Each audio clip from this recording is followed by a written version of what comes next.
Bismillahirrahmanirrahim. Assalamualaikum warahmatullahi wabarakatuh.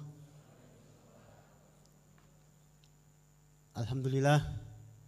Nahmaduhu wa nasta'inu wa nastaghfiruh wa na'udzubillahi min syururi anfusina wa min sayyiati a'malina. Allahumma sholli ala sayyidina Muhammad wa ala ali sayyidina Muhammad amma ba'du. Yang saya hormati Gus Baha sebagai pembicara utama penting pada forum yang berbahagia ini. Tes. Ini bassnya diperkecil aja. Tes. Ya, oke.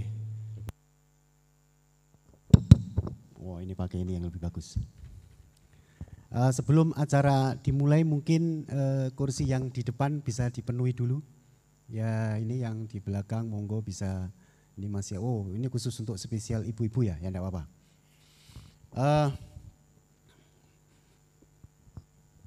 Pada kesempatan kali ini kita mendapat kehormatan Unisula, Universitas Islam Sultan Agung, dalam rangka peringatan Tahun Baru Islam, yang ini adalah agenda tahunan rutin. Dan nanti puncaknya Gus, kita akan adakan rapat senat terbuka untuk kegiatan peringatan Tahun Baru Islam ini. Menjelang tahun ini kita akan adakan rapat senat karena ini amanat statuta untuk Tahun Baru Islam ini. Puncaknya ialah penganugerahan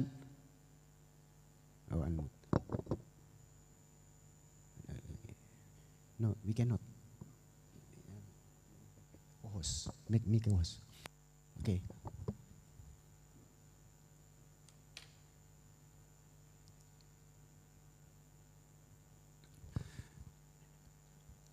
Pada waktu Gebiar Muharram nanti kita akan adakan Budaya Award, dan ini salah satu agenda yang ada ialah hari ini, rangkaian dari Gebiar Muharram.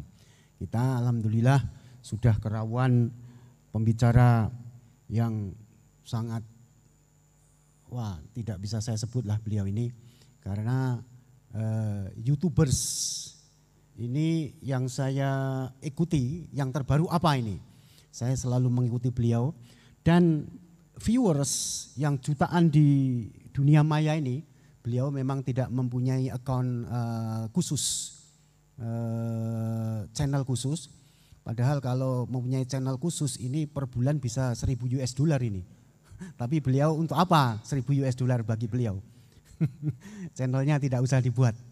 Ini meliputi kalau kita mengadakan sampel 100 viewers, itu dari Muhammadiyah 40, dari kelompok Nahdiyin 45, kemudian nonnya itu 20. Ya, jadi beliau ini penyatu gitu. Kemudian dari bapak-bapak mayoritas, ibu-ibu 40% gitu. Kita mau survei secara detail aja ya.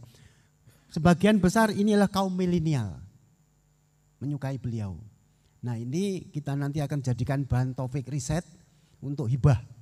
Tipe-tipe ya, hibah bersaing dikti untuk topik-topik ke depan untuk ini. Saya minta untuk pusat studi Islam untuk mengkaji kayak begini, ini penting. Ini fenomena luar biasa, maka kita hadirkan, tadi sudah saya sampaikan, alhamdulillah Gus Baha ini kami harapkan nanti salam dari Habib Hasan, Ketua Umum Yayasan Badan Wakaf, bahwa diharapkan secara rutin nanti elit-elit pimpinan universitas, rumah sakit, dan yayasan ingin mengaji kepada beliau. Kalau tidak di sini ya kita boleh pergi ke Narukan, Sarang. Tidak membuang waktu, tidak usah saya kenalkan CV beliau, yang tidak kenal ya kebangetan gitu aja. Tidak kenal Gus Baha enggak kebangetan. Beliau ini adalah murid kinasih Yai Maimun, murid kinasih. Dan beberapa kiai besar di Jawa ini adalah guru beliau. Mohon maaf Gus. Saya berikan langsung waktu kepada beliau untuk memberikan tausiah, nasihat, wejangan, kemudian membuka mindset kita dan seterusnya. Terserahlah, kami tidak mempunyai kewenangan. Dan waktunya juga kami serahkanlah. Kami nggak boleh membatasi ulama. Kalau beliau, saya berhenti sekarang, siap. Dawuh ngoten. Tapi yang pun sekedik Bos. Ini kata. Jadi, monggo Bos, kami sepenuhnya.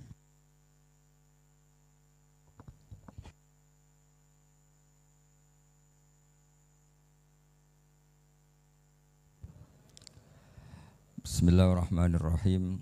Rabbi syrah li sadri wa yassir li amri wa hlul 'uqdatam min lisani yafqahu qawli. Allahumma shalli wa sallim ala habibika Mustafa sayyidina Muhammadin wa ala alihi wa sahbihi asma'in nama ba'du. Yang sangat saya hormati Ketua Yayasan Badam Wakaf Habib Hasan Al-Munawwar. Juga di sini ada Bapak Rektor Pak Bejo, ada Direktur RSI Bapak Mas Yudi, para pembantu rektor, para dekan, semua yang hadir saya hormati. Ini karena acara kampus, acara rileks, saya akan menyampaikan kajian ilmiah secara rileks bahwa ini meringati tahun baru itu jelas salah ini. Ini bukan tahun baru ini, tahun terakhir. Karena ini tanggal 29 ya. 29. Jadi ini meringati akhir tahun. Tapi karena rektornya itu orang bejo, lalah itu enggak ada yang nyoal kesalahannya. Jadi ini orang pinter sama orang bejo itu hebat orang bejo.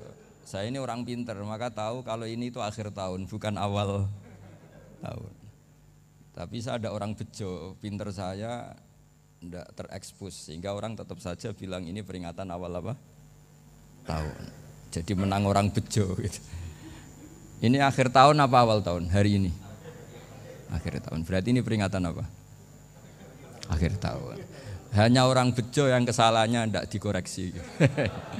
Jadi ini alhamdulillah. Jadi ya tapi ini kesalahan yang tidak maksiat. Insya Allah dimaafkan Allah Subhanahu Wa Taala ini karena kesalahan itu ada dua. Ada kesalahan yang maksiat, ada kesalahan yang tidak maksiat.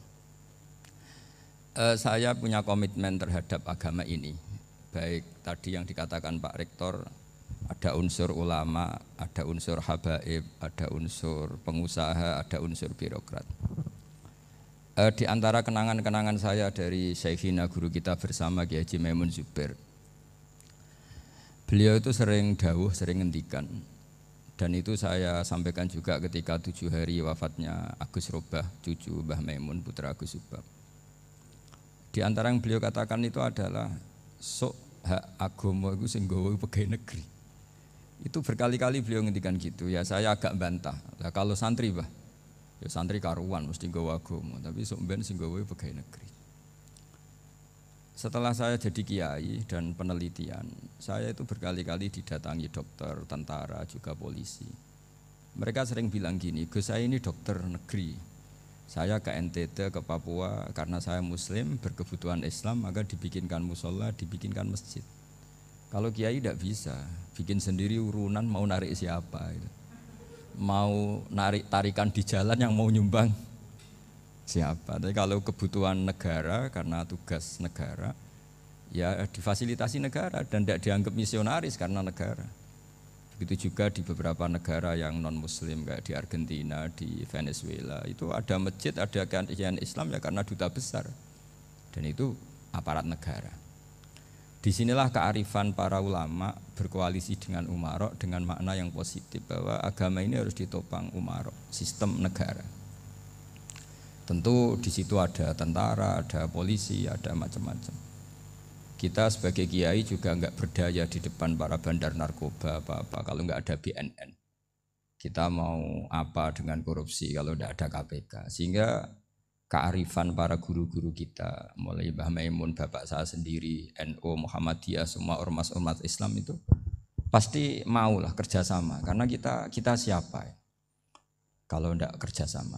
Dan di antara pesan Rasulullah SAW adalah yaduwahi ma'al jamaah. Jadi apa ya, kebersamaan itu sudah berkah. Fa inna yadallahi ma'al jamaah. Jadi berkah. Lalu kenapa saya kalau ngaji bawa kitab? Ini agak sebetulnya itu lazim. Lazim itu suatu yang harus. Tapi karena kelamaan mubalek itu tidak pakai kitab. Seakan-akan bawa kitab itu yang aneh. Sebenarnya aneh mereka.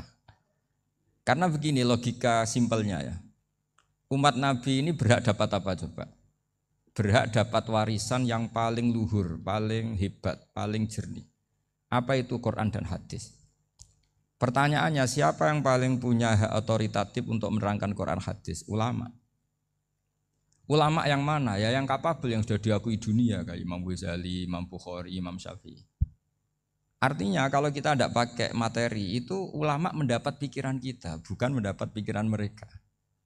Saya ulang lagi, kalau kita tidak pakai materi yang otentik, yang orisinil, ulama umat ini mendapat pikiran kita, bukan pikiran mereka. Maka saya berusaha supaya teman-teman atau semua umat Islam dapat pikiran-pikirannya Imam Ghazali, pikiran-pikiran Imam Bukhari, pikiran-pikiran Abul Qasim Al-Junaidi, kejernian-kejernian Abu Yazid Al-Bustami. Kejernian itu diantaranya adalah misalnya makalah yang menurut saya itu makalah yang super. Jadi untuk ngadepi krisis karena COVID atau karena apalah. Itu lama dulu sederhana sekali. Beliau-beliau punya rumus yang mungkin jarang didengungkan orang, tapi saya akan kampanye rumus ini. Al-istighna, haqiqatul istighna, itu adalah al-istighna anis syai' labihi. Jadi pemenuhan kebutuhan yang sebenarnya adalah kita berusaha menghindari sebanyak mungkin kebutuhan yang sekunder, yang enggak penting. Bukan memenuhi semua yang kita inginkan. Jadi misalnya begini ya, kalau kita lapar, itu keinginan kita itu makan enak apa asal makan? Tentu jawabannya asal makan yang sehat. Tapi kalau nuruti nafsu kita, makannya yang enak, teman makan ya enak. Terus di warung yang favorit. Ini kan satu kebodohan. Kenapa untuk makan saja butuh definisi sekian banyak? Yang kita harus kecewa, warung favoritnya bisa sudah tutup. Atau kita ke sana harus macet. Ribet. Yang benar-benar arif dan bijaksana itu adalah al-istighna anisya. Sesuatu yang tidak mendesak itu jangan jadikan kebutuhan. Sehingga kalau kita puasa misalnya, semua makanan itu enak karena kita sangat lapar. Sehingga Abul Qasim Al-Junaidi ketika ditanya, ma'idamu to'am, lauk makanan itu apa? Jawabannya lucu, alju, lapar. Kalau kamu lapar ya semuanya enak. Ini sudah mulai hilang. Kita bilang makan enak itu ya sate, ya gulai, ya pizza yang kita senang. Akhirnya apa? Untuk nikmati nikmatnya Allah itu kita jadi ribet. Apalagi yang orang-orang fasik harus ditemani perempuan yang tidak halal misalnya, atau harus ada ajudan, ribet. Nah pertanyaannya, orang yang ribet sama yang enggak ribet itu pinter mana? Pinter yang enggak ribet. Nah ini kearifan-kearifan yang mulai hilang. Lalu siapa yang bisa mewarisi itu? Ya ulama. Jadi ulama itu cara berpikir sebenarnya simple. Makanya mereka sering kalau tahajud itu, di antara makalah Sayyidina Ali paling terkenal dan yang menjadikan beliau punya derajat yang luar biasa itu adalah kafani izzan antakuna li robban wa kafani fakhron an akuna laka abdan.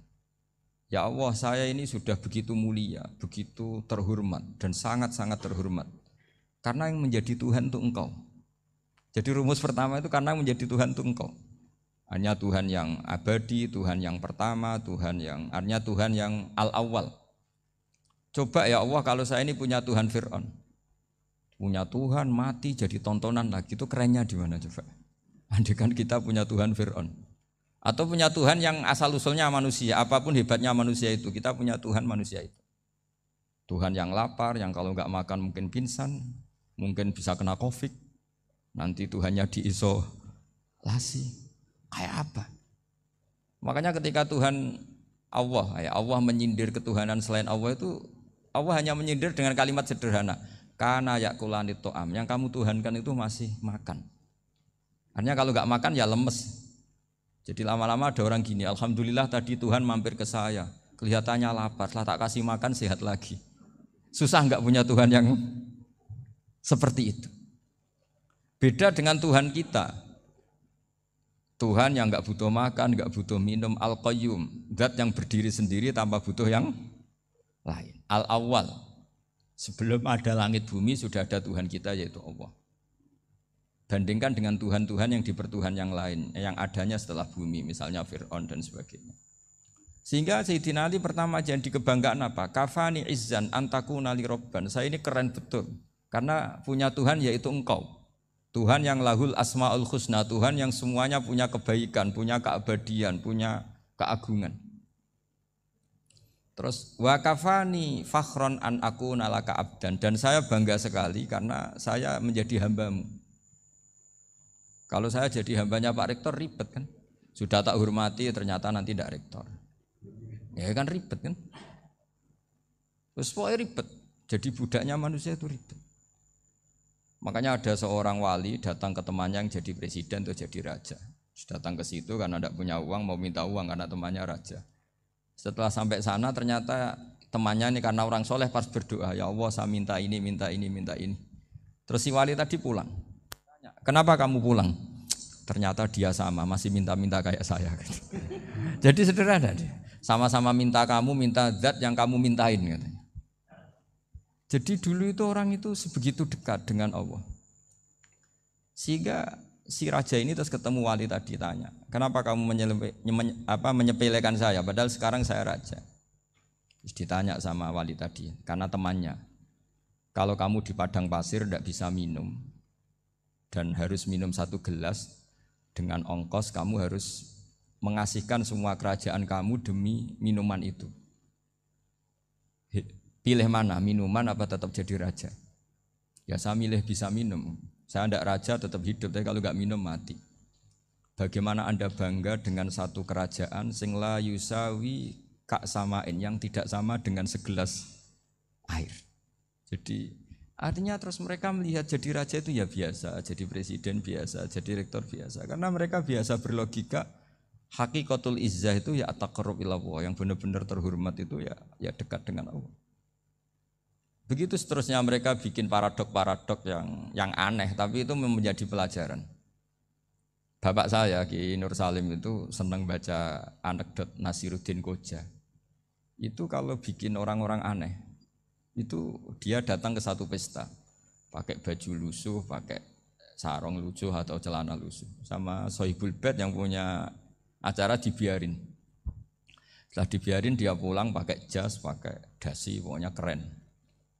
Dihormatin, pakai alpat, pokoknya dihormatin, silahkan. Pas dia disuruh minum, minumannya itu disokkan saja ke sakunya. Jas, kamu harus minum yang banyak, karena kamu yang dihormati, bukan saya. Terus makanan ya semuanya diletakkan di saku, ada nggak apa, ayo kamu makan yang banyak. Alpatnya juga gitu, dikasih sate, apa, ayo kamu makan yang banyak. Mereka tidak melihat saya, melihat kamu. Akhirnya orang satu pesta itu istighfar semua, berarti kita ini salah. Terus dia pidato, kenapa kamu uang gitu? Tadi saya datang, orangnya sama. Gara-gara beda pakaian, penghormatannya beda. Berarti yang berhak dapat makanan ini jasa ya, bukan saya. Betapa naifnya kita sebagai orang. Ternyata kita masih hormat sesuatu yang seperti itu, yang atribut lah. Jadi orang-orang sufi itu orang yang bisa menertawakan dunia. Akhirnya ya, pertama dia dianggap orang gila, masa jas dikasih makan, dikasih minum. Tapi secara fikih dia benar, haram dia makan.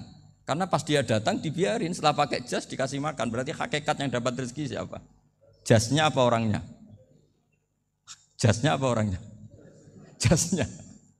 Jadi itu orang-orang sufi, kearifan orang-orang dulu itu bisa ngelola hal-hal yang keseharian menjadi luar biasa. Ada seorang wali melihat istrinya makan 1 piring, anaknya makan 1 piring. Ditanya, kalian kenyang? Wah kenyang sekali. Melihat anaknya minum kopi 1 cingkir senang, kalian senang sekali. Wah kalau senang dengan hal-hal yang murah bisa, ngapain harus senang dengan hal-hal yang mewah, bodoh sekali saya. Sehingga terus mereka bisa qanaah. Qanaah itu ya hidup itu simpel, sederhana. Jadi tentu saya tidak akan ngomong yang muluk-muluk, selain itu tidak bidang saya juga apa ya. Kita ini butuh obat di kondisi Covid seperti ini, butuh kesederhanaan, butuh apa ya. Istighna tadi, kita harus istighna billah an ghairillah. Jadi sudah cukup bahwa Allah ini segalanya. Sehingga tadi saya dengarin himnenya Unisula, yang paling saya kagum adalah dimulai dengan kalimat-kalimat thayyibah. Di antara tugas suci Nabi Ibrahim dan semua nabi adalah wa ja'alaha kalimatam baqiyatan fi aqibi. Nabi Ibrahim itu nabi yang diberi gelar Allah. Dia adalah nabi yang menjadikan kalimat tauhid itu kalimat yang abadi. Fi akibih, di anak turunnya, di semua generasinya, baik anak turun karena gen maupun karena pembinaan, karena pendidikan. Ini penting sekali saya utarakan karena apa? satu kehidupan itu sebenarnya digerakkan oleh kata-kata, oleh moto kalau orang bahasa modern. Sehingga banyak ulama mengatakan al-ibarat kutun li'ailatil mustami'in, bahwa redaksi atau moto atau pegangan hidup itu penggerak kehidupan. Sehingga sebetulnya manusia itu digerakkan oleh kalimah-kalimah itu, oleh moto-moto itu, oleh prinsip-prinsip hidup itu. Misalnya orang Palestina itu tiap hari ke pasar gitu. Mereka ke laut gitu. Ditanya kenapa tidak takut tembak Israel? Jawabannya lucu. Kena tembak ya mati, enggak makan ya mati. Enggak kerja ya mati. Ya sudah sama-sama mati ya mendingan aktivitas normal. Tapi saya tidak menyarankan itu untuk melawan Covid. Ini cerita saja nanti. Kamu jangan provokator itu. Karena ini wilayah sensitif. Jadi banyak orang yang poligami, kalau ditanya alasannya gitu, istri satu ya cerewet, dua ya cerewet, mendingan 4 katanya. Ya banyak ya gitu. Tapi ada yang kebalikan, istri satu cerewet saja hampir jantungan, apalagi 4, tinggal matinya kan gitu. Itu semua yang menggerakkan itu kalimat. Kalimat itu satu pegangan. Banyak orang loh yang nggak ingin jadi rektor tuh banyak loh Pak Bejo. Jangan kira semua dosen ingin jadi rektor. Melihat rektor sibuk rapat, mempertahankan reputasi Unisula, terus sering pegang kepala. Ngapain repot-repot? Jadi tukang sapu aja dapat gaji, ngopi, rokokan, selesai. Bodoh amat jadi rektor, mikir orang banyak. Banyak loh orang yang gak ingin jadi presiden tuh banyak. Karena ngopi nyaman, gak ada yang ganggu. Mau tidur sampai jam 9 siang juga gak ada yang ganggu. Sehingga mereka melihat pegawai negeri itu gak keren, orang kok diatur jam, disiplin. Itu memang cara Allah membagi rahmat. Mau kamu apakan coba? Cara syukurnya dia seperti itu. Bapak saya dulu tuh sering ngajarin saya, diajak jalan-jalan pagi-pagi. Melihat orang ngopi, makan uduk itu bapak seneng. Kok enak jadi wong awam. Ngene esuk-esuk nyemak bocah kesel kabeh kono enak ngopi rokokan. Bapak kadang iri sama orang awam itu iri. Sudah gitu berharap masuk surga kan enak sudah gitu. Tahu-tahu mati, tidak tahu ke surga apa ke neraka ya tidak tahu. Jadi nah, orang dulu itu orang yang bisa mensederhanakan dunia. Sehingga ya sudah cara bahagia. Makanya saya alhamdulillah saya ini kerjasama sama UII sama beberapa kampus. Memang amdan itu sengaja. Kampus itu ya punya sistem yang nggak bisa mewakili sistem kiai. Kiai juga punya sistem yang nggak terwakili oleh kampus juga sebaliknya saling melengkapi. Saya sering ketemu rektor UII, rektor kampus-kampus Islam. Mereka cerita, Gus pendidikan pondok harusnya dimodernkan gini-gini. Saya bilang, kalau pondok modern kayak kampus itu nanti saya ketemu Allah tidak bisa jawab. Kenapa Gus? Saya beri contoh gini. Kalau misalnya perempuan perawan lah atau apa saja, namanya perempuan, mau tanya tentang menstruasi atau haid. Kalau semuanya sistem kampus, dia harus kuliah dulu. Registrasi dulu, kuliah dulu, bayar dulu. Dan dapat jawabannya nunggu mata kuliah pas itu. Bandingkan kalau sistem pondok, saya tuh sering ke pasar sama anak saya dicegat sama ibu-ibu. Gus, anak saya ngalami gini-gini, keluar darah terus menerus, gak 6 hari tapi 1 bulan penuh. Itu hukumnya apa Gus ya? Nanti saya mau sowan ke jenengan. Enggak usah sowan di sini aja. Ya sudah. Sebelum mengeluarkan darah yang rutin seperti itu biasanya haidnya berapa hari? 6 hari ya sudah ikut yang 6 hari, yang lainnya istighatsah. Ngoten tok Gus, ya udah gitu. Begitu terus di masalah udhiyah. Ya coba kalau semuanya pakai sistem kampus, daftar dulu, bayar dulu. Jadi ini enggak ada jawabannya, nunggu mata kuliah itu. Baru dapat jawaban, itu biasa enggak sholat bertahun-tahun karena belum ada jawaban tentang itu. Nah itu kalau misalnya orang mati, tahunya cara memulasara jenazah itu nunggu kuliah dulu, pas mata pelajaran itu dulu, baru menangani orang mati. Berarti orang mati itu tergeledak semua. Tapi kalau kiai kan enggak. Kesini orang mati terbakar, kalau dimandiin malah badannya copot-copot, itu gimana hukumnya? Ini ada orang mati Gus Kendat, ini disolati apa enggak? Ada orang mati oplosan ya, itu disolati enggak? So sering ditanya gitu. Gak usah registrasi Pak Rektor, gak usah registrasi, gak usah daftar, gak usah seminar. Makanya kalau orang kampus wani kiai itu ya kualat tenan itu, karena ini yang on time. Tapi pondok seperti saya ya ikrar seikrar-ikrarnya. Pentingnya kampus karena melatih efisiensi waktu, disiplin, tata kelola manajemen sehingga kita ya hormat. Tapi tadi kita harus saling melengkapi sehingga saya tunjukkan ke publik bahwa saya hormat sekali sama polisi, sama tentara. Coba kita bisa apa ngadepi bandar narkoba kalau enggak polisi? Bisa apa coba menjaga NKRI kalau enggak tentara? Begitu juga ya sudahlah kita memang fa inna yadallahi ma'al jamaah, kita berkah itu kalau bersama-sama, enggak bisa kita sendiri. Nah lalu orang kayak saya itu ya beberapa kali sebetulnya saya itu ditawanin jadi doktor honoris causa apa. Kekhawatiran saya satu Pak Bejo, takut pas enggak punya uang. Itu dokter kok enggak ada duit kan enggak pantas gitu. Jadi repot gitu, daripada beban lah sudahlah enggak usah dokter. Jadi kalau enggak punya uang ya pantas, terus kalau ngebis ya pantas. Suatu saat kalau mati enggak ada yang hadir ya pantas enggak dokter gitu. Kalau sudah dokter kok masuk neraka, kayaknya apalagi rektor kampus Islam kok masuk neraka itu kan kok kayak enggak pas itu.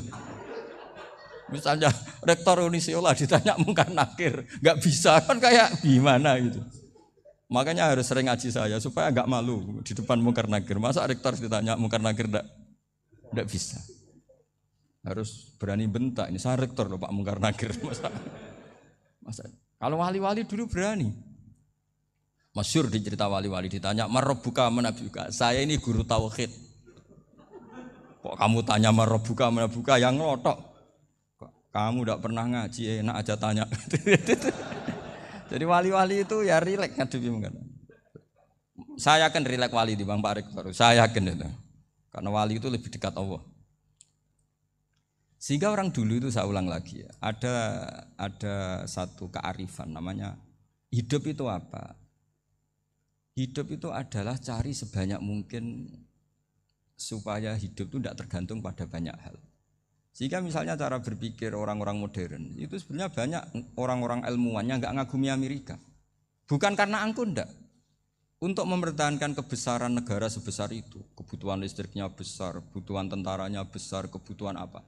Sementara negara kayak Venezuela atau Swiss kebutuhannya ada banyak. Pertanyaannya, yang tergantung dengan banyak hal sama yang tidak tergantung banyak hal, itu pinter mana? Kalau dibalik pertanyaannya gitu, negara-negara maju itu tidak keren kalau dibalik pertanyaannya. Orang yang untuk mempertahankan eksistensinya banyak, butuh banyak hal, dengan yang tidak butuh banyak hal, itu pinter mana? Orang yang bahagianya nunggu jadi dokter, nunggu jadi kiai besar, kiai viral, dengan orang yang bahagia cukup dengan ngopi, itu pinter mana? Tapi kalau dibalik pertanyaannya, orang yang tahunya nikmat hanya kopi dengan nikmat yang banyak, pinter mana? Makanya Mbah Mun tuh kalau guyon itu lucu. Aku iku saake ambek wong desa sing mlebu swarga. Saya dulu eskal mlebu swarga kok disakeni. Akhirnya beliau memberi penjelasan. Wong desa iku roe pakanan enak, iku mau kopi mbek uduk. Lah swarga iku mau nuruti sing dikarepno. Akhirnya wis mau mangan, wis ngopi, nguduk, ngopi, ora roh pakanan liyane ku ora roh. Nasi mandi ya ora roh, pizza ya ora roh apa-apa. Terus saya bilang, wah lah niku nak nganti selera tentang wanita cantik. Iku juga sederhana. Rontok pesek ya wis cantik, rontok ireng ya wis. Apa bidadarinya seperti itu karena saking enggak pengalamannya. Jadi surga itu kan nuruti apa yang diinginkan. Kira-kira keinginan orang kampung kalau di surga itu apa coba? Makanan apa coba? Ya, mana senangnya ketemel gemblong gitu. Nah, artinya malaikat lebih suka nangani surganya orang-orang kampung dibanding Pak Rektor. Ini sudah ribet ini. Makanan apa saja sudah harus dicoba. Ya. Terus kalau di mall tahu orang macam-macam, seleranya macam-macam pasti itu. Enak mana kalau sampai jadi malaikat pelayan surga? Suka ngelayani orang kampung apa yang orang kota? Orang kampung kan? Jadi ya itu guyon tapi itu menjadi pikiran kita bahwa orang yang banyak kebutuhan itu sebetulnya banyak kebodohannya karena menggantungkan kebahagiaannya dengan banyak hal. Makanya Imam Syafi'i ngendikan istighna itu apa? Al istighna anisya'i, yang dikatakan kecukupan adalah berusaha sebanyak mungkin banyak hal tidak kamu butuhkan. Bukan memenuhi semua kebutuhan kamu, karena nafsu kamu ini tidak ada batasnya gitu. Kalau kamu penuhin nggak akan selesai. Itu ada perempuan yang kurang cantik itu minta doa saya, Gus doain suami saya kaya. Terus tak guyonin, terus nggak minta. Kalau suami kamu kaya, yang pertama dirubah itu apa? Rumah Gus, supaya rumah saya bagus. Kedua apa? Mobil, supaya mobil saya bagus. Nanti yang dievaluasi itu kamu. Mobil bagus, Alphard, rumah mewah, istrinya kamu, pasti itu dievaluasi. Langsung, enggak usah. Sudah gini aja kan. Jadi pertama yang dievaluasi itu kaya itu, coba kalau suami kaya itu yang dievaluasi pertama, rumah ya. Rumah ganti, setelah itu apa? Mobil. Kira-kira berikutnya. Akhirnya sudah enggak jadi. Nabi Ibrahim itu pernah minta umur panjang. Keren umur panjang. Sama Allah enggak dijawab. Datang orang tua gitu mertamu ke Nabi Ibrahim. Terus disuguhi dikasih kurma. Apa itu? Kok kurma apa? Anggur yang sudah matang sekali. Sudah dimakan. Setelah dimakan meler keluar lagi. Dimakan lagi meler lagi. Terus Nabi Ibrahim masuk lagi ke kamar. Ya Allah, doanya tak cancel. Nanti kalau saya tua kayak itu. Jadi Allah itu enggak jawab langsung tapi ngirimkan itu. Akhirnya ya Allah enggak jadi. Nanti takut itu. Saya pernah ngalami jadi kiai tadi, ada ibu-ibu ya enggak pati cantik lah.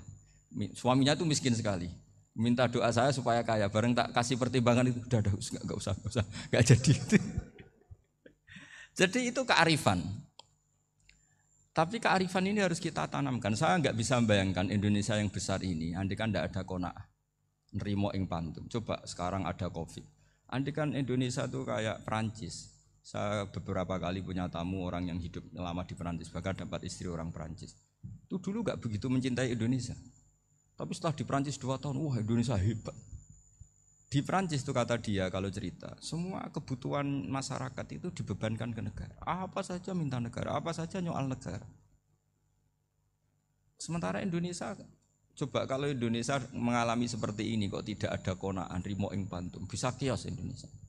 Orang miskin nyalahkan negara, kelaparan nyalahkan negara, apa saja. Tapi barokahnya dididik kiai, jogeman nyalahno wong liya. Urip pun romo ing pandum, diame. Sampai enggak ngerti kalau Covid. Banyak tuh orang-orang kampung itu, orang lugu-lugu itu. Mbah niki saking Covid, salam ning Covid, muga-muga umure panjang. Dikira Covid itu nama orang yang ahli sosial itu. Mbah niki dana saking Covid. Matur nuwun sampekno salamku, muga-muga umur panjang. Bingung kan yang nganterin ini. Ini gimana yang mau menjelaskan? Memang enggak paham. Ribet kan. Tapi saya pastikan bahwa dengan keadaan seperti ini kita bahagia, kita stabil, itu jelas barokahnya kalimat tadi, moto tadi atau pegangan hidup tadi. Makanya disebut al-ibarat qutun li'ailatil mustami'in, bahwa redaksi atau kata-kata atau pegangan atau filosofi hidup, apalah namanya itu adalah penyemangat. Penyemangat. Karena kata-kata ini memang luar biasa. Ketika sahabat perang demi kebenaran, zaman itu ya pasti benar karena yang dibela Nabi. Dulu itu kan enak zaman Nabi, yang dibela mesti benarnya, musuhnya mesti salahnya. Sehingga dulu itu memang harus tegas. Kalau sekarang mau tegas gimana? Yang kamu bela tidak mesti benar, musuhnya tidak mesti salah. Ribet kan kalau misalnya saya tukaran sama Pak Rektor, kamu mau bela mana kan bingung. Saya tidak mesti benar, saya tidak Nabi. Pak Rektor apalagi tidak mesti benar lagi kan? Ribet kan? Jadi kalau kita mau perang sekarang itu mau pede gimana? Enggak. Makanya banyak ulama sekarang tuh mau tegas tuh enggak berani karena ya banyak hal yang abu-abu lah wilayahnya. Misalnya pilihan presiden atau pilihan bupati, pilihan menteri. Kamu mati-matian bela itu, yang kamu bela tidak mesti benar, musuh kamu tidak mesti salah. Misalnya pilihan bupati, wah ini kabupaten ini baik kalau bupatinya ini, yang satu bilang ini, terus tim suksesnya kamu tanya, kamu yakin? Ya enggak juga. Lah kenapa semangat? Kan saya botohnya, paling alasannya ya itu aja, bukan yang lain. Beda dengan zaman Nabi, Nabinya mesti benar, Abu Jahalnya mesti salah, kan enak aturan mainnya jelas. Singkat cerita dalam perang itu banyak sahabat yang alami luka, ngalami apa gitu. Kemudian curhat lah ke Nabi, ya Nabi gara-gara derekkan jenengan, ngikuti jenengan saya harus ngalami seperti ini, seperti ini. Ngiranya orang itu diapresiasi sama Allah keluarnya. Ternyata sama Allah gak diapresiasi. Malah diturunkan ayat intakunu ta'lamuna fa innahum ya'lamuna kama ta'lamun wa tarjuna minallah malah yarjun. Kalau kamu sakit karena perang, orang-orang kafir itu ya sakit. Itu saja berani padahal demi kekafiran. Wa tarjuna minallah malah yarjun. Padahal kamu punya nilai lebih yaitu berharap kepada Allah yang mereka tidak punya. Saya jadi kiai itu ya kadang mangkel. Karena yang benci ya benci, yang seneng itu ngel-ngel loh kayak Pak Bejo. Jadi semuanya ribet. Lah iya, yang benci ya ganggu, yang seneng ya ganggu, tambah nemen. Seribet. Tapi kalau sudah ingat bandar narkoba, mereka berhadapan dengan polisi, kadang ditembak karena kesalahannya terlalu fatal. Antar persaingan mereka juga bisa tembak-tembakan karena merebut pasar narkoba. Itu saja mereka berani. Kok kita yang jadi kiai kadang dicium tangannya, dihormati gak berani, hanya takut apa ya, musibah-musibah kecil lah, atau problem-problem kecil. Lah iya, kalau kita bandingannya gitu. Kalau kamu mau tahajud kedinginan, itu masih nanti dihisab Allah itu gitu. Maling ayam itu keluar malam-malam, hanya dapat ayam. Itu gak takut dingin. Ya gak takut digebuki masa. Kamu mau tahajud saja takut dingin. Makanya nanti hisabnya orang soleh itu nanti dijajarkan orang dolim. Terus diperbandingkan. Wah itu habis kamu kalau itu. Jadi misalnya Unisula mau rapat, tapi ini malam, kalau malam dingin nanti sama masuk angin. Anak-anak pang di perapatan aja berani kamu. Kalau sudah perbandingannya gitu tuh ribet kita nanti. Makanya itu kalimat itu moto atau filosofi hidup. Sehingga diulang lagi nasihat itu. Iyam saskum korhun faqad masal qoma korhum mislu. Kalau kamu kena luka, orang-orang yang enggak benar juga akan kena luka. Itu aja berani demi ketidakbenaran. Masa kamu demi kebenaran enggak berani? Akhirnya orang itu, ya itu kalimat, itu heroik. Makanya kita ini penting ya, makanya tadi himne Unisula dimulai kalimat thayyibah. Karena kalimat ini yang menjaga kita, kalimat ini. Misalnya tentang Tuhan. Kenapa orang Islam imannya kokoh seperti ini, termasuk yang sudah hidup di Amerika, di Australia, di mana-mana.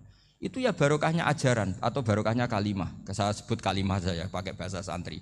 Karena la ilaha illallah itu dalam tradisi santri disebut kalimatu haqqin alaiha nahya wa alaiha namut wa alaiha nub'ats. Ada yang riwayat wa biha nub'ats insyaallah taala minal aminin. Kenapa mereka di mana-mana meskipun sekolah di Amerika, di Australia, bahkan di Uni Soviet tetap mukmin? Itu barokahnya ajaran yang benar. Allah itu siapa? Tuhan. Tuhan itu sifat dasarnya apa? Awal. Dia harus wujud awal sebelum makhluk yang lain. Sehingga ketika ada negara yang maju, yang tertib, manajemennya tertib, masyarakatnya makmur, tapi punya Tuhan yang tidak seperti itu, tidak awal, itu sudah gak nyaman. Karena ndaklah keren Tuhan saya, karena Tuhan saya itu al-awwal, zat yang pertama. Tuhan saya keren lah, zat yang gak mati. Tuhan yang gak mati, yang gak pernah mengalami kematian. Sehingga tontonan atau yang dilihat kenikmatan-kenikmatan yang lain ini tidak mengubah dia pendirian tentang Tuhan. Karena mantapnya satu kalimat tadi bahwa Tuhan itu ya harus satu, harus awal, harus tidak mati, tidak rusak, tidak mengalami apa-apa yang membahayakan. Sehingga ketika ditawarin Tuhan yang lain meskipun menjanjikan secara finansial atau kemakmuran, mereka gak tertarik. Itu coba, itu barokahnya makmur apa barokahnya ajaran? Barokahnya ajaran. Sering negara Islam itu kalah makmur dengan mereka, tapi barokahnya ajaran ini tetap apa? Tetap Islam. Makanya Nabi Ibrahim, Nabi yang sukses bikin wa ja'alaha kalimatam baqiyatan fi aqibi. Sehingga kita ini bekti sama orang tua misalnya, itu ya karena ajaran. Suwargamu itu karek wong tuamu. Nak wong tuamu ridho, Allah ridho. Nak ora ridho, Allah ora ridho. Ridho wa fi ridhol walidain wa sakhatu wa sukhtu wa fi sakhatil. Sehingga ketika ada orang tua yang agak brengsek gitu, anak-anak tetap hormat. Punya orang tua yang miskin, yang sudah miskin, tukang tombok nomor, Banyak kan di kampung gitu. Ya tetap hormat. Coba kalau dari awal kita ngajari orang tua kamu hormati ya kalau baik, kalau enggak usah. Bisa geger Indonesia. Tapi barokahnya ajaran-ajaran itu Indonesia tertib karena ada ajaran. Nah ini di sini ini pesantren dan Unisula semua harus berkontribusi membuat ajaran yang benar itu adalah ciri utama Islam. Sehingga Islam ini dimulai dengan ajaran kalimatu haqqin alaiha nahya wa alaiha namut. Sehingga kita tenang seperti ini. Saya ini termasuk kiai yang tenang. Meskipun kata orang banyak saya ini kiai besar, tapi termasuk kiai yang paling tenang. Termasuk yang paling tenang. Karena saya ini pakai mazhab orang-orang hebat. Saya berkali-kali cerita, orang kayak Imam Syafi'i itu orang yang luar biasa. Saya berkali-kali cerita. Orang yang tadi nyium tangan kamu ya Imam Syafi'i di belakang tuh ngerasani kamu, menghujat kamu. Jawabannya enak saja. Berarti saya alhamdulillah orang yang wibawa. Buktinya di depan saya enggak berani. Jadi enteng saja. Diceritain sebagian kampung, sebagian separuh dari warga kamu itu enggak suka kamu. Ya bagus lah enggak suka saya, enggak akan utang duit saya. Di mana-mana orang utang itu karena teman dekat. Kalau enggak seneng pasti minimal enggak utang, enggak pinjam mobil, enggak pinjam apa. Berkah mana yang seneng sama yang gede. Jadi dianggap enteng saja. Semua yang dialamin dianggap enteng saja. Misalnya punya istri pemarah, ya baguslah marahin suami. Kalau marahin tonggo malah ribet. Jadi kamu harus terima kasih kalau dimarahin istri. Baguslah marahin saya mah, kalau marahin tonggo ribet. Jadi enteng saja. Tapi kita sekarang itu karena nafsu ya, sehingga menghadapi hidup ini ribet. Ulama dulu kalau mau mati itu senangnya bukan main. Sudah lama saya ini ingin gak maksiat. Kayaknya gak maksiat paling efektif itu mati. Ya tidak apa-apa Gusti, kalau sebaiknya mati ya mati aja. Enteng saja. Jadi melihat kematian itu akhir dari segala keburukan atau potensi keburukan. Apapun baik kita sekarang, suatu saat mungkin kita gak baik. Yang bisa menghentikan ketidakbaikan atau potensi ketidakbaikan itu apa coba? Mati kan? Berarti mati itu mengerikan apa menyenangkan? Mesti kamu tidak berani menjawab. Meskipun secara ilmu kamu berani, tapi secara rasa agak berani kan? Saya ulang lagi ya. Yang bisa menghentikan keburukan atau potensi keburukan itu apa coba? Apa? Kematian. Berarti kematian itu menyenangkan atau menyusahkan? Apapun kamu tidak berani jawab karena kamu agak-agak duniawi itu kelihatannya. Tapi secara ilmu, kamu tahu kan kalau mati itu tidak buruk-buruk banget. Karena apa? Itu akhir dari segala keburukan. Sehingga Nabi ngajarkan kalimat itu begitu luar biasa. Allahumma ahyini maka natil hayatu khairan li wa tawaffani maka natil wafatu khairan li. Nabi melihat dunia itu begitu indah. Ya Allah, kalau saya ini hidup, anggap saja hidup ini ziyadatan li fi kulli khairin, menjadi modal saya menambah segala kebaikan. Jika suatu saat saya mati, anggap mawon rohatan li min kulli syarrin, itu akhir dari segala keburukan saya. Sehingga mati hidup ya baik karena di situ kita bisa berkontribusi beramal soleh. Mati juga baik karena mengakhiri segala keburukan. Nabi nate ngendikan lagi, ajaban li amril mu'mini inna amrahu kullahu khair. Orang mukmin itu mengagumkan, semuanya baik. In asobathu na'ma syakara fakana khairan lah. Kalau baru dapat nikmat dia syukur, maka itu baik. Wa in asobatu dharra sabara, kalau dapat masalah mereka sabar, itu juga baik. Sehingga orang mukmin dua sisinya pasti baik. Itu juga kalimat, maksudnya moto atau pegangan hidup. Nah berikut ini saya beri contoh, ini kenangan saya, ini contoh terakhir. Masalah jadi orang terkenal maupun tidak. Di sini dicontohkan Imam Ghazali di halaman 367 di kitab saya 367. Juznya 3 di kitab Ihya Ulumuddin. Di sini beliau cerita betapa untuk menjaga ikhlas sebaiknya orang itu tidak terkenal, tidak syuhrah, tidak terkenal. Oke, itu kita sepakat ya, karena kalau terkenal mungkin orang dipaksa publik dengan tanda kutip untuk selalu berbuat baik, tapi karena jaim lah, jaga image atau apa. Tapi ketika dibalik pertanyaannya, kamu rela yang terkenal itu orang enggak benar, sementara yang orang benar itu enggak terkenal. Lalu masyarakat taunya yang tidak benar. Kalau pertanyaannya dibalik gitu, Orang baik wajib terkenal enggak? Kalau pertanyaannya dibalik seperti itu. Dokter yang benar tidak terkenal, yang malpraktek terkenal. Kamu ingin kondisi seperti itu? Enggak ingin kan? Kampus yang bagus enggak terkenal, kampus yang bagus enggak terkenal, yang enggak bagus. Nah, artinya apa? Gara-gara olah kata, olah pikiran, ini logika jadi rubah. Lagi-lagi apa? Jawaban itu ada di kata-kata sebetulnya. Makanya bab-bab seperti ini tidak usahlah kita berdebat, berpolemik, sebaiknya orang itu humul, menutup diri, apa sebaiknya orang terkenal, itu enggak perlu seperti itu. Sudah terserah Tuhan saja. Makanya saya mulai dulu ngaji sampai sekarang itu ya tidak punya punya ikon tertentu atau punya website tertentu, enggak. Sudah terserah pangeran, sudah. Saya juga tidak sok suci materialistik atau enggak, ya tidak mikir saya.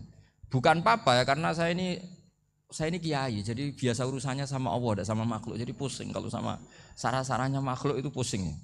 Meskipun rektor kalau nasihati saya pasti tidak saya terima, itu tetap makhluk, itu sudah ada ngefek kalau saya itu sudah ada itu. Bukan karena saya sombong, ya memang makhluk betul gitu, bukan. Cuma nasibnya bejo aja, tapi makhluk tetap makhluk. Saya beri contoh ya. Ini makalah yang ditulis Imam Ghazali. Ya, I'lam aslahaka Allah anna aslal jah wa intisarus sayyid atau sayyidi wal istihar. Wa huwa mazmum itu. Balil mahmudu al-khumulu illa man saharahu wa ta'ala li nasri dini min ghairi takallufi talabi syuhrati minhu. Jadi kalau kamu ingin ibadah kamu selamat, ya kamu jangan terkenal. Tapi resikonya adalah kalau kebaikan itu tidak terkenal, maka agak dikenali. Kalau enggak dikenali berarti masyarakat hanya punya percontohan yang tidak baik, karena yang baik tidak terkenal. Jadi itulah ulama-ulama dulu. Jadi apa-apa itu dibanding-bandingkan. Kemudian nanti kelihatan, jawabannya itu kelihatan. Jadi ulama dulu itu biasa ngarang misalnya afatun nikah, sisi negatifnya nikah. Harus ngurmat istri, harus macam-macam, kalau terlantar itu ya dosa. Seperti tadi Pak Marsudi cerita, kalau orang ngapalkan Quran itu takut lupa, kalau lupa itu jadi dosa. Pertanyaannya, kalau semua orang takut lupa, takut dosa, semua orang enggak hafal Quran karena potongan-potongan lupa. Cara berpikir tidak seperti itu. Kalau berpikir ya namanya hafalan ya inginnya hafal, kan enggak ingin lupa. Lah nanti kalau takdirnya lupa karena hal-hal yang dimaklumi oleh syariat itu enggak yang termasuk dosa. Yang dosa itu lupa liwiri udhrin syar'iyyin, lupa yang tidak ada sebab yang apa? Syar'i. Tapi lupa bawaan EQ-nya enggak bagus. Lupa bawaan sering dibentak. Oh itu enggak masalah karena bawaannya orang tertekan itu ya lupa. Coba kamu hafal Quran, terus punya kredit jatuh tempo, pas hari itu aku yakin enggak cerdas sudah. Itu bawaannya orang tertekan itu pasti lupa. Jadi ya saya teruskan ya. Jadi terus ada makalah yang sangat bagus sekali tentang itu. Saya baca ya. Wa yadullu ala dzalika anna Allah azza wa jalla amaral anbiya'a bi idharil amali lil iktida wa khassahum bi mansibin nubuwah. Wala yajuzu ayyudhanna bihim annahum khurrimu afdhalal amalen. Jadi orang yang terlalu mendewa-dewakan khumul itu menutup diri. Oke itu baik, karena dengan khumul, dengan menutup diri Anda tidak riya, Anda tidak pamer. Tapi kata Imam Ghazali, kamu juga harus ingat, di antara syaratnya Nabi itu harus mengumumkan kalau beliau itu seorang Nabi. Harus memaklumatkan kalau beliau seorang Nabi, supaya bisa diikuti. Caranya sholat harus diumumkan, sehingga Nabi itu mengatakan harus jamaah.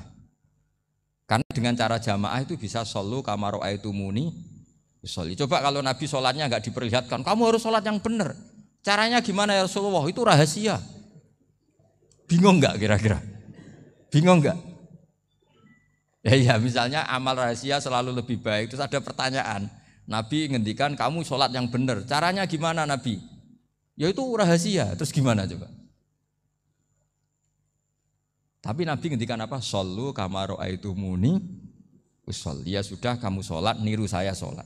Berarti Nabi sholatnya diperlihatkan apa disembunyikan? Diperlihatkan. Jadi begitu juga saya berkali-kali bilang, Orang tahu kalau itu bidan ya berdasar tulisan itu bidan. Tahu kalau itu dokter gigi ya itu dokter gigi. Jangan sampai gara-gara tidak ada tulisan mau beli alat bangunan di dokter gigi. Mau periksa gigi di toko bangunan. Gara-gara apa? Enggak ada maklumat. Nah, di sini ulama-ulama selalu memaklumatkan dirinya. Termasuk Imam Ghazali ketika ngarang kitab dinamai Ihya Ulumuddin, bahwa kitab ini bisa menghidupkan ilmu-ilmu agama yang mulai hilang. Begitu seterusnya. Jadi ini ngaji ya. Jadi orang itu harus ngerti. Jadi jangan nuruti emosi sendiri atau logika sendiri. Bahwa saya suka humul, ya monggo. Agama Islam menyediakan sarana itu. Uzlah itu ya punya sisi kebaikannya sendiri. Tapi syuhrah terkenal asal tidak nuruti nafsu juga punya sisi kebaikannya sendiri. Setidaknya umat ini punya satu master kebaikan yang mudah diakses. Tapi tadi saya ulang lagi, jangan karena hadun nafsi, jangan karena kepentingan pribadi. Makanya di sini disebutkan wa yadullu ala dzalika ala syuhrah annallaha ta'ala amarul anbiya bi idzharil amal lil iktida. Allah selalu memerintahkan para nabi kalau ngamal kebaikan ya harus dimunculkan supaya bisa ditiru. Yaitu tadi kita tidak bisa bayangkan kan kalau misalnya Nabi menyuruh kamu harus sholat yang benar, kemudian sholatnya Nabi sembunyi. Kalau ditanya, Nabi saya niru siapa? Wah itu rahasia, kamu nggak boleh lihat sholat saya, saat takut tidak ikhlas. Ribet kan? Sehingga jamaah itu statusnya tetap harus. Nah bedanya harus ini ulama berpendapat harus yang apa? Fardu kifayah, tapi fardu itu maknanya harus. Tapi bukan berarti kalau nggak jamaah sholatnya nggak sah, nggak. Tapi statusnya jamaah tetap apa? Harus. Nah barokahnya harus ini orang yang baru sholat, sholatnya langsung benar karena ada yang diikutin. Coba kalau mantan dukun baru sholat terus sholat sendiri, itu mesti mirip mantra. Karena dia tidak ada master percontohannya. Tapi barokahnya ada master, orang paling bodoh pun kalau sholat ya benar. Karena standar ada komandonya, ada imamnya. Sehingga Imam Ahmad malah berpikir keras. Syarat sahnya sholat itu harus jamaah. Cara pikirannya Imam Ahmad. Keras sekali beliau. Sehingga kalau orang sholat sendiri kok ada orang lain yang maunya berjamaah harus bayar, orang itu harus bayar. Demi sahnya sholat. Itu madzhabnya Imam Ahmad. Tapi kalau madzhab Syafi'i hanya mengatakan itu fardu kifayah. Yang kalau satu komunitas gak mau melakukan semuanya apa? Dosa. Ya jadi ini sebelum sesi ringan tanya jawab, hanya 2 saja tanyanya, enggak boleh banyak-banyak, nanti enggak pulang-pulang saya. Jadi tak baca lagi biar dapat berkahnya Imam Ghazali. Wa qala qaumun asirru afdalu minal alaniyati. Terus kata sebagian ulama al-alaniyah itu afdal minas sirri. Terus diperbandingkan baik yang mana amal dipertontonkan sama ndak. Terus kata Imam Ghazali, kalau orang itu bisa jaga tidak riya, maka sebaiknya dipertontonkan karena kebaikan harus yang muncul, bukan yang tidak baik yang muncul. Makanya ketika Unisula memaklumatkan diri sebagai ingin jadi generasi khairah ummah, itu kalau diterjemah itu kan, wow, khairah ummah, umat terbaik. Itu kan kayak agak angkuh. Tapi nggak apa-apa, itu nggak apa-apa. Masa kita kampanye Unisula siap degradasi moral, kan ya lucu kan? Masa jualan gitu kan ya lucu. Ya sudah, kita memang ingin mengkhidmati ummah, berbakti dengan umat, membantu supaya jadi generasi khairan apa? Ummah. Tidak apa-apa, dimaklumatkan supaya dengan itu umat punya sarana. Oh kalau ingin jadi khairan ummah, kuliah di sini. Jangan lalu enggak gitu. Ya sama kita dokter, maklumatkan saja dokter gigi, dokter kandungan, dokter bedah. Sehingga orang kalau mau bedah ya jangan ke dokter kandungan. Jadi barokahnya maklumat ya. Jadi saya mohon sekali ini, saya sendiri sebetulnya orang yang enggak siap terkenal sebetulnya, tapi ya sudah terserah Allah saja. Kalau itu cara Allah menyebar kebaikan, ya monggo. Pokoknya kita tawakal saja sama Allah Subhanahu wa Ta'ala. Ya, saya kira demikian. Assalamualaikum warahmatullahi wabarakatuh.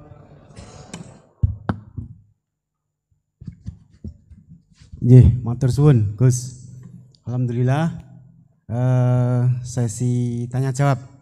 Gus 2 ya, ini ada dari Yogi Banjarmasin, satu tipe dengan Ahmad Banyuwangi, satu tipe dengan Rizka Pekanbaru. Yang dari Banjarmasin itu, Gus mohon izin ngaji lewat jarak jauh baik melalui YouTube ataupun lewat medsos. Namun sanadnya bagaimana Gus? Sebab masa kini belum bisa ketemu langsung. Terus Rizka kan baru ini trik mendidik akidah anak sejak dini, pripun. Terus Ahmad Banyuwangi ini bagaimana kaum milenial, ini karena setipe Gus, generasi XYZ yang lahir tahun 2000-an, bagaimana membuat menarik belajar tasawuf bagi generasi anak-anak. Nggih, namung niku. Tapi setunggal tipe niki tasawuf. Bagaimana belajar tasawuf untuk generasi-generasi yang cik nom-nom niku. Terus satu itu tipe dengan mendidik anak. Kemudian yang nomor 2 mohon izin ngaji jarak jauh. Sanadnya pripun? Karena belum bisa ketemu. Begini ya, saya mungkin yang kesekian kali ya punya tamu dari Kalimantan, dari Sulawesi. Memang kalau sebagian mereka pernah mondok itu tersiksa karena ngaji saya hanya lewat virtual atau lewat medsos. Kebaikan itu pasti sudah benar. Jadi dengan ketemu langsung maupun enggak itu secara sanad itu sudah cukup. Cuma ada beberapa kebenaran yang butuh jelimet, butuh tahqiq, itu yang harus ketemu langsung. Tapi kalau yang kebenaran-kebenaran umum itu tidak perlu, karena kebenaran itu bahasa lainnya itu al-ma'ruf, sesuatu yang mudah dikenali oleh akal, oleh nurani, oleh komunitas, oleh sistem sosial. Sementara mungkar itu sesuatu yang aneh. Andai kan tidak ada agama pun, orang akan bilang selingkuh itu mungkar. Andai kan tidak ada agama pun, sesuatu milik siapa harus jelas. Sehingga diaturlah ini istrinya ini istrinya ini barangnya ini. Yang paling berhak make apa ya yang punya kan? Makanya nikah itu disebut ma'ruf. Yang boleh make ya yang punya. Misalnya yang boleh make mobil itu ya yang punya atau yang dapat izin. Itu disebut ma'ruf. Lalu yang enggak punya kok make?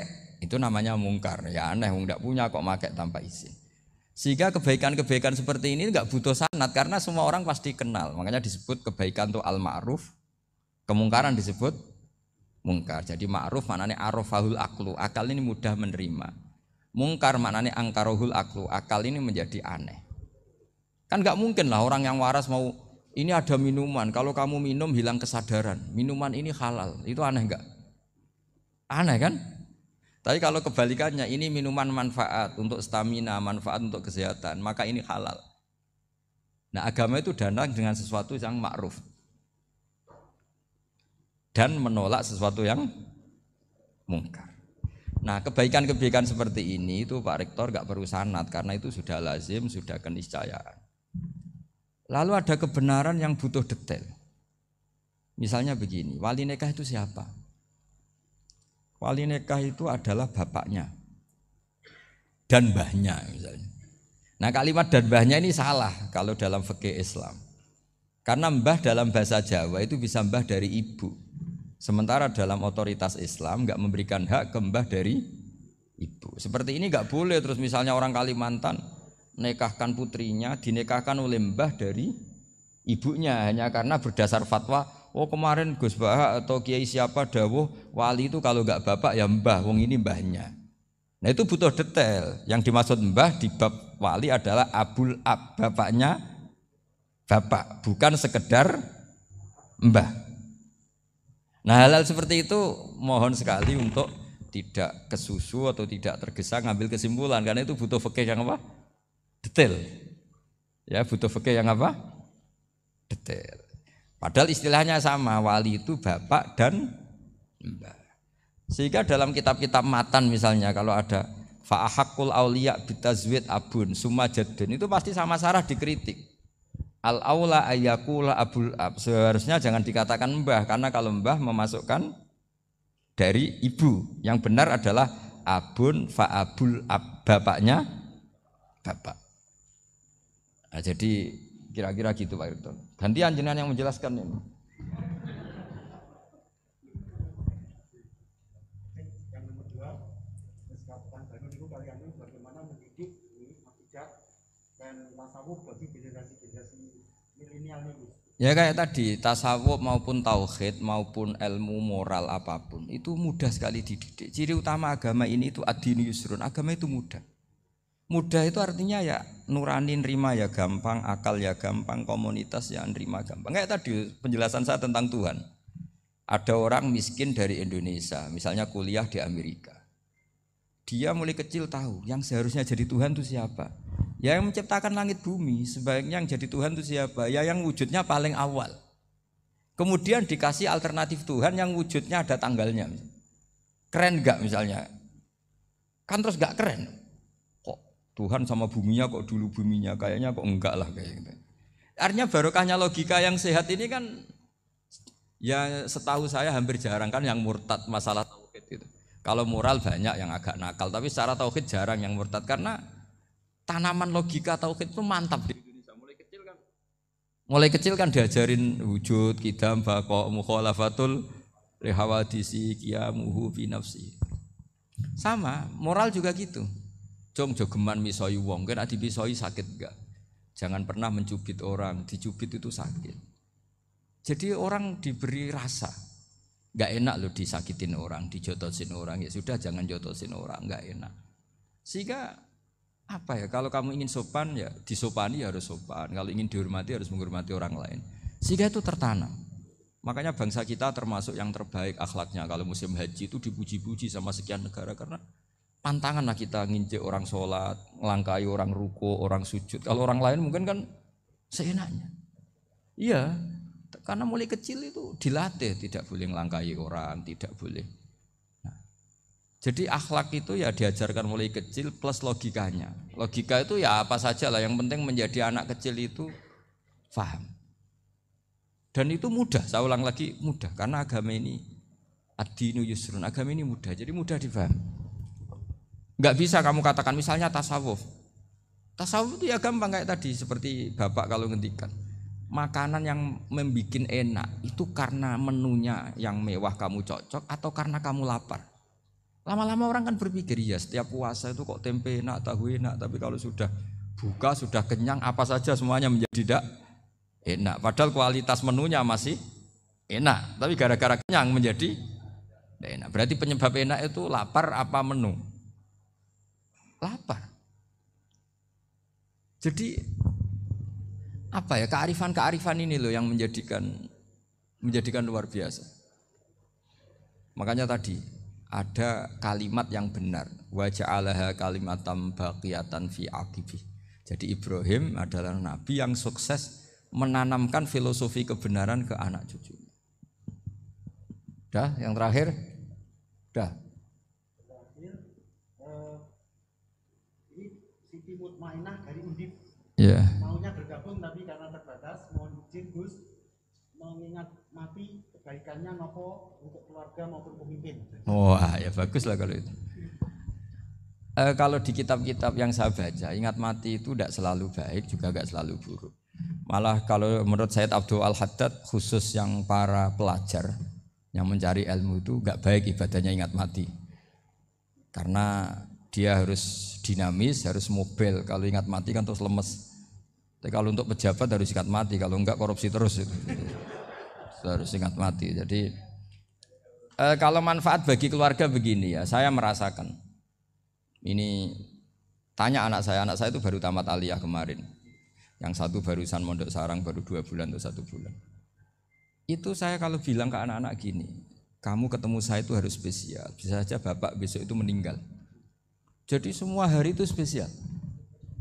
Karena jangan-jangan ini kenangan terakhir.